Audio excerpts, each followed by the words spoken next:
Nous allons évoquer deux types d'entretiens, l'entretien annuel d'évaluation et l'entretien professionnel.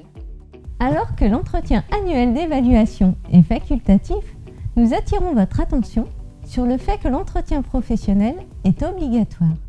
Concernant la fréquence des entretiens, l'entretien annuel d'évaluation, comme son nom l'indique, est annuel. L'entretien professionnel comprend d'une part un entretien qui a lieu tous les 2 ans ou au retour d'une longue absence tel un congé maternité ou une maladie longue durée, et d'autre part, il comprend également un bilan sur l'évolution du parcours professionnel et de la formation du salarié. Ce bilan est à réaliser tous les 6 ans. Ces deux entretiens, bien que complémentaires, ont des objectifs distincts. L'entretien annuel d'évaluation reste libre dans sa forme et son contenu. En général, l'objectif est de faire le point sur l'année écoulée, d'évaluer le salarié et surtout se tourner vers l'avenir en fixant de nouveaux objectifs. D'un point de vue concret, voici quelques exemples de sujets susceptibles d'être abordés. L'employeur peut évoquer les événements majeurs de l'année écoulée, faire le bilan des objectifs réalisés et des progrès personnels.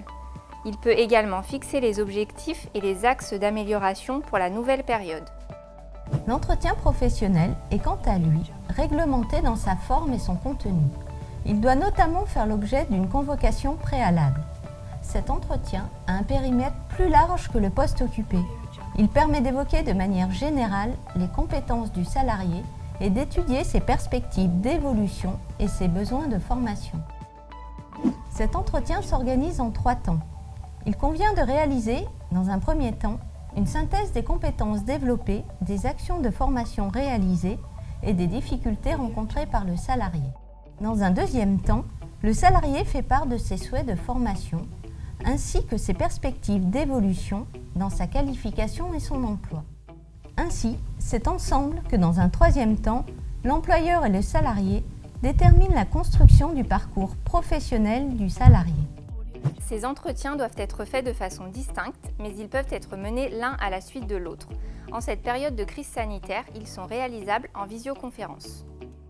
Si vous souhaitez en savoir plus, toute l'équipe Sobec se tient à votre disposition pour vous aider à bien préparer vos entretiens professionnels.